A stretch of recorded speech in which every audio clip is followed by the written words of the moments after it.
DSA ये एक ऐसा वर्ड है जिससे सभी इंजीनियर्स को कहीं ना कहीं डर लगता है और आज की इस वीडियो में हम डिस्कस करने वाले हैं इस डीएसए स्टिल इम्पोर्टेंट इन 2025।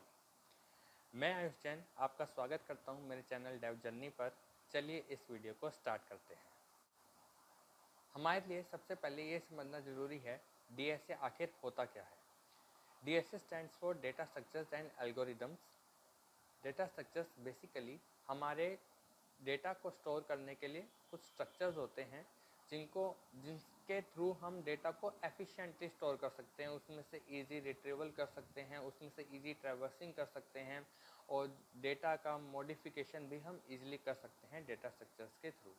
और algorithms is nothing is the way to implement data structures. ठीक है, मतलब वो तरीका, वो लाइन ऑफ कोड जो हम लिखते हैं डेटा स्ट्रक्चर्स को इम्प्लीमेंट करने का, वो एक्चुअली होता और कुछ नहीं, हमारी एल्गोरिदम्स ही।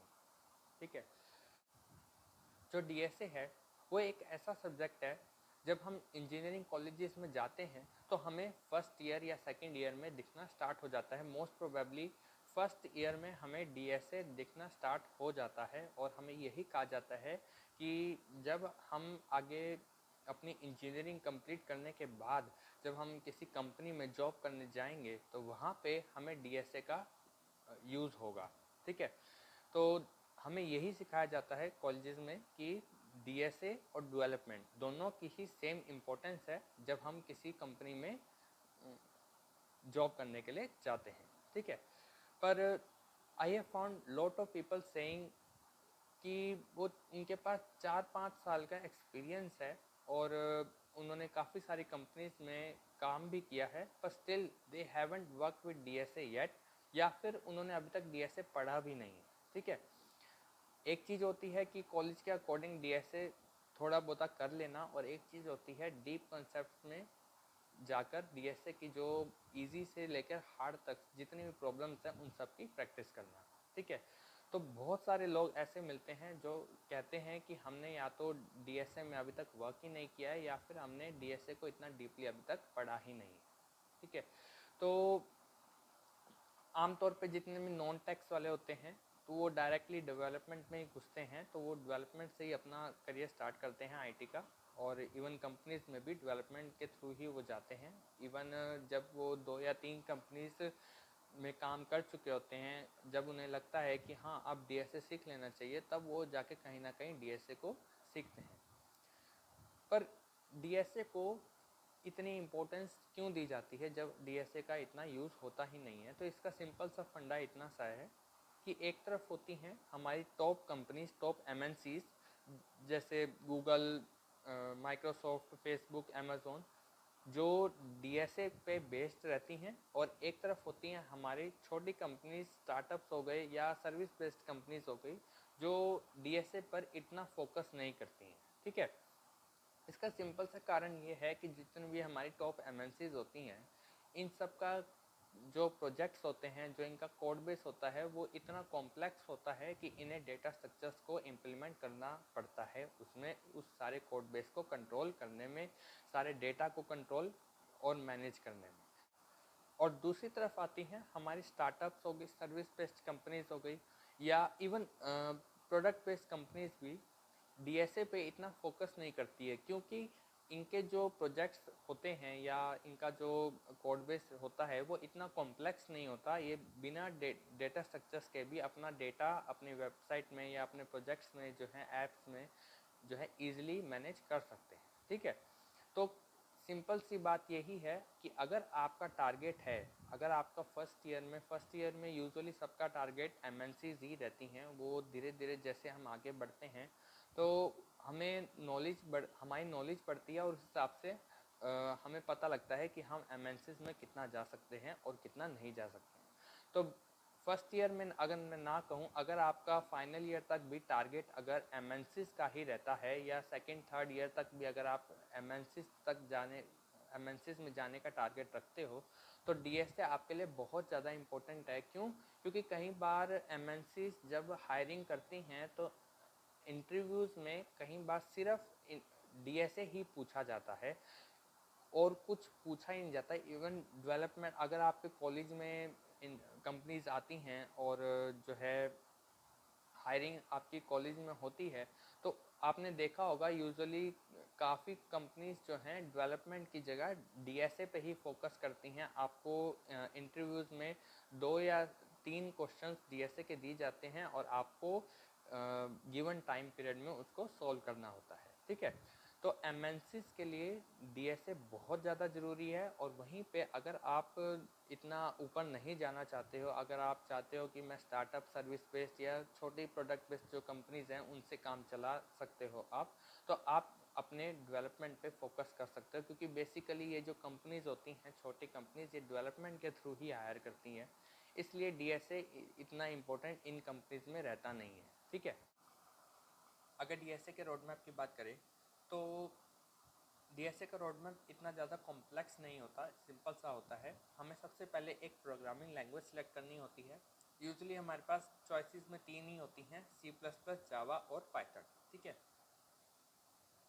अब अगर मैं बात करूं तो पाइथन से भी ज़्यादा C++ और जावा को कंपनीज प्रेफर करती हैं। क्यों? क्योंकि पाइथन इजी टू कोड है, इजी टू अंडरस्टैंड है, ऑलरेडी उसमें बहुत सारी लाइब्रेरीज बिल्ट इन है। तो कंपनीज चाहती हैं थोड़ा सा चीज़ें जो है कॉम्प्लेक्स रहें, इसलिए वो लोग C++ और जावा को कभी कभी ज़्यादा प्रेफर करते हैं।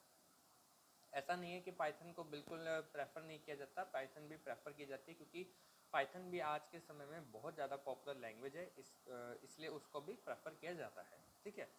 और जहाँ तक बात है अगर जावा और C++ की, तो C++ थोड़ा सा टफ रहता है डीएसए के मामले में, और जो जावा होती है वो थोड़ा सा C++ के कंपेरेटिवली थोड़ी सी इजी रहती है डीएसए की बात करूँ तो। अगर मैं खुद के बारे में बताऊँ तो मैंने जो डीएसए था वो जावा में किया था। मेन कारण यही था कि मेरे को C++ में थोड़ा सा कॉम्प्लेक्स लगता था चीज़ों को कोड करना, वहीं पे जावा में मेरे को वो सारी चीज़ों को कोड करना थोड़ा सा इजी लगता था, इसलिए मैं जावा में डीएसए किया था, ठीक है।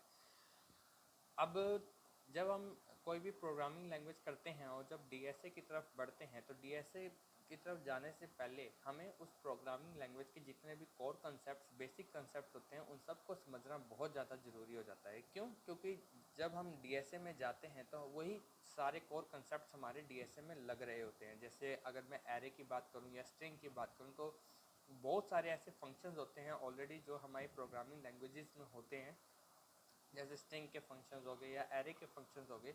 यही फंक्शंस हमारे डीएसए प्रॉब्लम्स हैं लग रहे होते हैं एरे में, चाहे वो एरे की प्रॉब्लम हो चाहे वो स्ट्रिंग की प्रॉब्लम हो। तो प्रोग्रामिंग लैंग्वेज चाहे जो भी हो, हमें उसके सारे डीप जितने भी कोर कंसेप्ट है, बेसिक कंसेप्ट है, उनकी नॉलेज होना प्रॉपर ज़रूरी है। उसके बाद हम डीएसए में जाएंगे, तो डीएसए में जाने के बाद हमें बेसिकली स्टैक से स्टार्ट करता होता है। जैसे डीएसए जो होते हैं 2 टाइप के होते हैं, जैसे linear data structures and non linear data structures.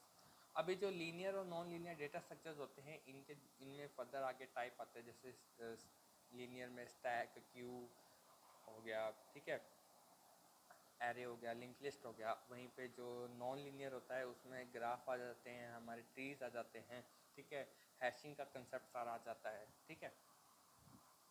तो बेसिकली इसमें जैसे हमारा जब हम डीएसए स्टार्ट करते हैं तो अब हम लीनियर डेटा स्ट्रक्चर्स को पहले स्टार्ट करते हैं। हम लोग जैसे एरे के साथ हम थोड़े फैमिलियर रहते हैं, क्योंकि हम उसका जो कंसेप्ट हैं, उसके जो कंसेप्ट हैं वो ऑलरेडी हम प्रोग्रामिंग लैंग्वेज में थोड़ा सा पढ़ के आ रहे होते हैं, तो इसलिए हम लीनियर के साथ ज़्यादा स्टार्ट करते हैं। जैसे कि आप पहले एरे के बारे में पढ़ोगे, एरे के जितने भी फंक्शंस हैं डीएसए में, जितना भी कंसेप्ट होता है एरे का, वो सारा आप अंडरस्टैंड करोगे। फिर उसके बाद स्टैक पे जाओगे, फिर क्यू पे जाओगे, फिर लिंक लिस्ट पे जाओगे, और फिर उसके बाद नॉन लीनियर पे शिफ्ट कर जाओगे। जैसे ग्राफ किया आपने, ट्रीज किया आपने, फिर आप एडवांस डेटा स्ट्रक्चर जो होते हैं, जैसे सेगमेंट ट्रीज हो गए, ट्राइज होते हैं, कि एडवांस डेटा स्ट्रक्चर जितने भी होते हैं हमारे, वो बेसिकली हमारे कंपनीज जो हमारी एमएनसीज होती हैं, इनके इंटरव्यूज़ में आते हैं, ठीक है। तो हमें अगर आप एमएनसीज के लिए करना चाहते हो, तो बेसिकली आपको ये सारे जो कंसेप्ट होते हैं, जैसे एडवांस डेटा स्ट्रक्चर्स के कंसेप्ट भी आपको पढ़ने पड़ते हैं, ठीक है। अब जब आप इन सारे डेटा स्ट्रक्चर्स को कर लेते हो तो सबसे पहले जितने भी इनकी कोर एल्गोरिदम्स है, जैसे स्टैक को आप करते हो तो स्टैक की जितने भी इम्प्लीमेंटेशन की जितने भी एल्गोरिदम्स है, जैसे स्टैक को एरे के थ्रू कैसे इम्प्लीमेंट करें या स्टैक को क्यूज़ के थ्रू कैसे इम्प्लीमेंट करें, ये सारी जितनी भी कोर जो हमारी एल्गोरिदम्स है इनको करना बहुत ज़्यादा ज़रूरी होता है। चाहे वो लीनियर हो चाहे वो नॉन लीनियर हो, हमें हर एक एरे के हर एक डेटा स्ट्रक्चर के सारे जो कोर एल्गोरिदम्स होते हैं उनको करना बहुत ज़्यादा ज़रूरी होता है, क्योंकि वही सारे एल्गोरिदम्स होते हैं जो हमारी दूसरी प्रॉब्लम्स में लग रहे होते हैं। फॉर एग्जांपल अगर मैं बात करूँ, जैसे ग्राफ की ट्रैवर्सिंग की दो एल्गोरिदम्स होती हैं, जैसे BFS हो गई या DFS हो गई, ठीक है। तो ये BFS और DFS एल्गोरिदम ही ऑलमोस्ट ग्राफ के हर एक क्वेश्चन में आपको DFS और BFS मिल ही जाते हैं। तो इसलिए ट्रैवर्सिंग के जैसे जितने भी ट्रैवर्सिंग के हो गए, एडिशन के हो गए, इंसर्शन के हो गए, डिलीशन के हो गए, मॉडिफिकेशन के हो गए, जितने भी एल्गोरिदम्स है, कोर एल्गोरिदम्स है, सभी डेटा स्ट्रक्चर्स की उनकी नॉलेज होना बहुत ज़्यादा ज़रूरी है, ठीक है। फिर आप अपना ये बेसिकली जितना भी रहता है आपका डेटा स्ट्रक्चर्स का कंसेप्ट रहता है। फिर आप एल्गोरिदम्स पे जाते हो। एल्गोरिदम्स में हमारे पास काफ़ी सारी एल्गोरिदम्स आती हैं, जैसे ग्रीडी एल्गोरिदम्स होगी, नैपसैक एल्गोरिदम्स होगी, बैक ट्रैकिंग का कंसेप्ट हो गया, और उससे पहले रिकर्शन का कंसेप्ट आता है, ठीक है। तो ये जितने भी कंसेप्ट हैं हमें ये सब समझने होते हैं। हम एल्गोरिदम्स में जाते हैं। ग्रीडी के एल्गोरिदम जैसे नैपसैक हो गई, ठीक है, फ्रैक्शनल नैपसैक जिसको हम बोलते हैं। DP में डायनामिक प्रोग्रामिंग में जाते हैं तो वही 01 नैपसैक होती है, और ट्रैवलिंग सेल्स मैन वाली प्रॉब्लम हो जाती है, ठीक है। और जैसे बात करें बैक ट्रैकिंग में तो हमारे पास सुडोकू सॉल्वर आ जाता है, और एनक्वींस प्रॉब्लम आ जाती है, और रिकर्शन की तो हम बेसिकली हर एक प्रोग्राम में करते आ रहे ही होते हैं, ठीक है। ये जो कोर एल्गोरिदम्स होती हैं आपके डेटा स्ट्रक्चर्स की, या अगर ग्रीडी DP की बात करें, तो ये जो जितनी भी एल्गोरिदम्स होती हैं ना सिर्फ आपके इंटरव्यूज़ के लिए, आपके कॉलेज एग्ज़ाम्स में, और इवन अगर आप आगे कम्पिटिटिव एग्ज़ाम्स देना चाहते हो, फॉर एग्जांपल अगर आप गेट देना चाहते हो, तो उस टाइप के एग्ज़ाम्स में भी काफ़ी ज़्यादा इंपॉर्टेंस इनकी रहती है, ठीक है। और एल्गोरिदम में जब आप जाते हो तो वहाँ पे आपको टाइम कॉम्प्लेक्सिटी, स्पेस कॉम्प्लेक्सिटी, ये सारे कंसेप्ट भी आपके लिए बहुत ज़्यादा ज़रूरी हो जाते हैं, ठीक है। क्योंकि आपका DSA टाइम कॉम्प्लेक्सिटी और स्पेस कॉम्प्लेक्सिटी के अराउंड ही घूमता है, वरना प्रॉब्लम तो चाहे जो भी हो उसको सॉल्व करने के तो बहुत सारे तरीके होते हैं, और ऐसे बहुत सारे तरीके होते हैं जो टाइम ज़्यादा लेते हैं, पर वो सॉल्यूशन हमारा निकल आता है। पर हमें ऐसा सॉल्यूशन चाहिए होता है जो हमारा कम से कम टाइम में और कम से कम स्पेस में हमें एक्यूरेट रिजल्ट निकाल के दे, इसलिए DSA थोड़ा सा कॉम्प्लेक्स हो जाता है, ठीक है। अब जो जैसे अगर हम इसमें करते हैं, जब हम अभी हमने जितने भी कोर कॉन्सेप्ट्स हैं, जब हम कोर एल्गोरिदम्स को कर लेते हैं तो उसके बाद अब हम जो है पूरी तरह से प्रिपेयर्ड होते हैं हमारे जो प्रॉब्लम्स होती हैं, जो रियल वर्ल्ड की प्रॉब्लम्स होती हैं, उनको सॉल्व करने के लिए। अब वो सारी प्रॉब्लम्स आपको कहाँ मिलती हैं? बहुत सारे प्लेटफॉर्म्स हैं गूगल पे, जैसे लीड कोड हो गया, पॉपुलर जैसे हैं लीड कोड हो गया, गीक्स हो गया, हैकर रैंक, हैकर अर्थ, कोड फोर्सेज, ठीक है। तो कोड फोर्सेज जैसे जो प्लेटफॉर्म है बेसिकली कम्पिटिटिव कोडिंग की तरफ चले जाते हैं। जब आप कम्प्लीटली DSA पर फोकस करते हैं तो वो कम्पिटिटिव कोडिंग का पार्ट हो जाता है, और कोड फोर्सेज बेसिकली उन्हीं प्लेटफॉर्म्स पे, उन्हीं चीज़ों पे ज़्यादा फोकस करता है। पर अगर आप इंटरव्यूज़ के लिए प्रिपेयर करना चाहते हैं तो hacker rank, leet code, Geeks ऐसे प्लेटफॉर्म्स आपके लिए काफ़ी ज़्यादा फ़ायदेमंद रहते हैं, ठीक है। अब जब आप लीड कोड या गीक्स जैसे प्लेटफॉर्म पे जाते हो, या हैकर रैंक जैसे प्लेटफॉर्म पे जाते हो, तो वहाँ पे भी एक प्रॉब्लम्स को सॉल्व करने का एक तरीका होता है। जैसे अगर मैं लीड कोड की बात करूँ तो वहाँ पे बेसिकली आप देखते हो वहाँ पे सीरीज़ में आपको प्रॉब्लम्स दी होती है, आप उस सीरीज़ को भी फॉलो कर सकते हो, या फिर आप क्या कर सकते हो, जैसे आप सीरीज़ को फॉलो करने के बजाय अगर आप चाहो तो एरे के सिर्फ प्रॉब्लम सॉल्व कर सकते हो, और उसमें आप डिफ़िकल्टी भी अपने अनुसार जो है सिलेक्ट कर सकते हो, जैसे इजी टू डिफ़िकल्ट अगर आप जाना चाहते हो। अगर आपको डिफ़िकल्टी से कोई मतलब नहीं है, अगर आप चाहते हो कि मैं वैसे तो सही तरीका यही होता है कि आप पहले इजी प्रॉब्लम सॉल्व करो, फिर आप कॉम्प्लेक्स प्रॉब्लम्स पे मतलब थोड़ा सा मीडियम लेवल की प्रॉब्लम्स पे जाओ, और फिर आप हार्ड लेवल की प्रॉब्लम्स पे जाओ, ठीक है। प्रॉब्लम्स सभी प्लेटफॉर्म्स पे सेम होती हैं, ठीक है। सबका कोड, सबका जो कोड रहता है, जो प्रोग्राम वहाँ पे जो आप सॉल्यूशन रखते हो, सॉल्यूशन की बात कर रहा हूँ मैं, सॉल्यूशन जो होता है वो भी सेम रहता है ऑलमोस्ट। पर जो मेन ठीक है, कहीं मैंने बच्चों को देखा है कि कहीं मैंने स्टूडेंट्स को देखा है कि वो लोग क्या करते हैं कि कंफ्यूज हो जाते हैं कि एक्चुअली कौन सा प्लेटफॉर्म हम यूज़ करें। कई बार जैसे हम जब अपनी कंपनीज में अप्लाई करते हैं तो कई बार जब हम वहाँ पे हम अपने रेज्यूमे में हमारी जब लीड कोड की या गीक्स फॉर गीक्स की प्रोफाइल डालते हैं तो कई बार स्टूडेंट्स कंफ्यूज हो जाते हैं कि लीड कोड पे हमें करना चाहिए या गीक्स फॉर गीक्स पे करना चाहिए, किसकी ज़्यादा वैल्यू। तो ऐसा कुछ नहीं है।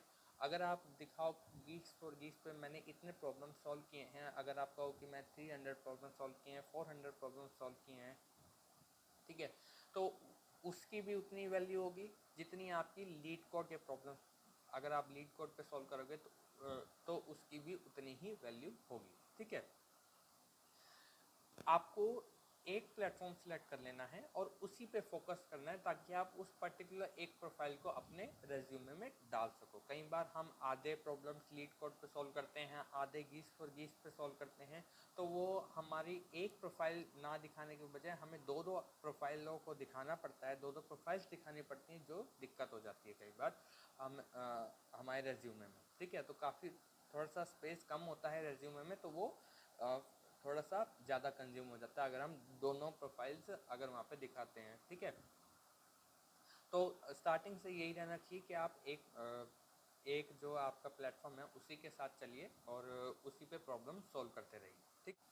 एक और क्वेश्चन जो काफ़ी ज़्यादा कॉमन है कि कितने नंबर ऑफ प्रॉब्लम सॉल्व करें। ठीक है, आपने लीड कोड उठा लिया, गीक्स फॉर गीक्स उठा लिया, अब कितने नंबर ऑफ प्रॉब्लम सॉल्व करें कि हम वहाँ पे एमएनसीज में, हमारी कंपनीज में जा सकें। तो ऐसा कोई नंबर नहीं होता कि ऐसा कुछ नहीं होता कि गूगल कहे कि मैं उन्हीं को लूँगा जिनके 400 प्रॉब्लम्स है या जिनके 500 प्लस प्रॉब्लम्स है। ऐसा कुछ नहीं होता।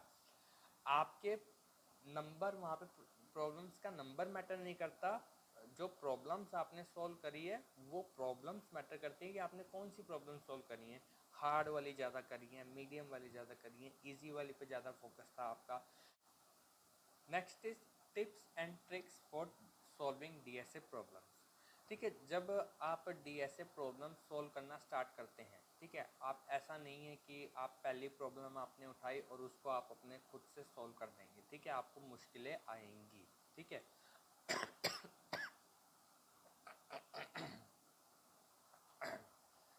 इसका सिंपल सा कारण है क्योंकि अभी आप डीएसए से इतना फेमिलियर नहीं हो। आप मतलब आप डीएसए के एल्गोरिदम्स जो आप पढ़ के आए हो उनसे आप फेमिलियर हो, पर जो रियल वर्ल्ड प्रॉब्लम्स है जहाँ पे आप डीएसए अब आप अप्लाई करोगे उनसे आप फेमिलियर नहीं हो।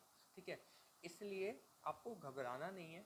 आपको बेसिकली इसमें सिंपल सा ही रहता है कि जब भी आप डीएसए की एक प्रॉब्लम सॉल्व करने बैठो तो एक तो आपको टाइम का ध्यान रखना होता है कि इनिशियली आपको ज़्यादा टाइम लगेगा। ठीक है, कोई बात नहीं, ज़्यादा टाइम लग रहा है, पहली प्रॉब्लम में ज़्यादा टाइम लग रहा है, आप जैसे जैसे बढ़ोगे आपका जो टाइम है वो भी रिड्यूस होता रहेगा। ठीक है, अगर आप जैसे जैसे आप आगे बढ़ोगे वैसे वैसे आपका टाइम भी रिड्यूस होता रहेगा। ठीक है, फिर उसके बाद आता है कि जब भी आप प्रॉब्लम सॉल्व करने बैठो तो साथ में एक पेन और पेपर लेकर ज़रूर बैठना, क्योंकि बिना पेन और पेपर के आपका माइंड लॉजिक बिल्ड नहीं कर सकता। ठीक है, तो इसलिए आपके पास एक पेन और एक पेपर ज़रूर होना चाहिए ताकि आप इजीली उसका जो सॉल्यूशन है, मतलब प्रॉब्लम है, उसका सॉल्यूशन क्रिएट कर सको। ठीक है, और घबराना नहीं है। ठीक है, इनिशियली आपको लगेगा कि आपसे प्रॉब्लम नहीं सॉल्व हो रही है, पर जैसे जैसे आप आगे बढ़ोगे,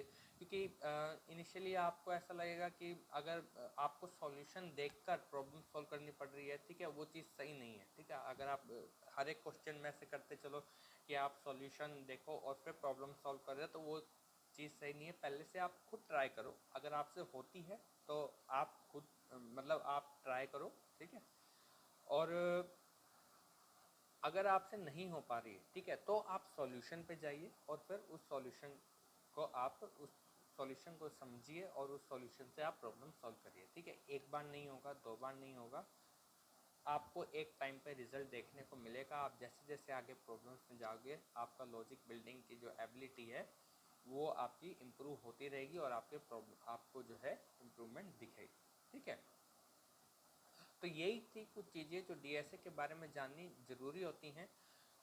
मेन यही चीज़ थी कि डीएसए उतना ही इम्पोर्टेंस रखता है आज के समय में भी जितना पहले रखता था। पहले भी सिर्फ एमएनसीज ही पूछा करती थी, आज भी सिर्फ एमएनसीज जो बड़ी टॉप कंपनीज होती हैं वही पूछती हैं। ठीक है, और अगर आप चाहते हो कि आप जो छोटी प्रोडक्ट बेस्ड कंपनीज है या सर्विस बेस्ड कंपनीज है या स्टार्टअप्स हैं, तो वो बेसिकली डीएसए की तरफ नहीं जाते हैं, वो एप्टीट्यूड की तरफ जाते हैं। तो एप्टीट्यूड पे भी मैं वीडियो बनाऊंगा। ठीक है, तो फिलहाल के इस वीडियो में शायद आपको क्लियर हो गया होगा डीएसए कितना ज़्यादा इम्पोर्टेंट है, डीएसए का कैसे पढ़ना चाहिए, क्या उसका रोड मैप है। ठीक है, कितनी प्रॉब्लम सॉल्व हमें करनी चाहिए। ठीक है, और क्या टिप्स एंड ट्रिक्स हैं डीएसए को सॉल्व करने की, आपको सारी चीज़ें क्लियर हो गई होंगी। क्या क्या स्टिल डीएसए इम्पोर्टेंस रखता है 2025 में, रखता है। ठीक है, अगर आप बड़ी कंपनीज में जाना चाहते हो तो वो इम्पोर्टेंस रखता है। ठीक है, अगर आपको ये वीडियो पसंद आई हो तो इस वीडियो को लाइक कीजिएगा, इस वीडियो को अपने फ्रेंड्स के साथ शेयर कीजिएगा ताकि आपके फ्रेंड्स को भी इस डीएसए के बारे में काफ़ी ज़्यादा नॉलेज मिले। ठीक है, अगर आप इस चैनल पर नए हैं और मेरे आने वाली वीडियोस का फ़ायदा उठाना चाहते हैं तो प्लीज़ इस चैनल को सब्सक्राइब कीजिएगा और बेल आइकन को दबाना ना भूलिएगा ताकि मेरे आने वाली वीडियोस का नोटिफिकेशन आपको सबसे पहले मिलता रहे। तो तब तक के लिए thanks for watching my video and stay tuned.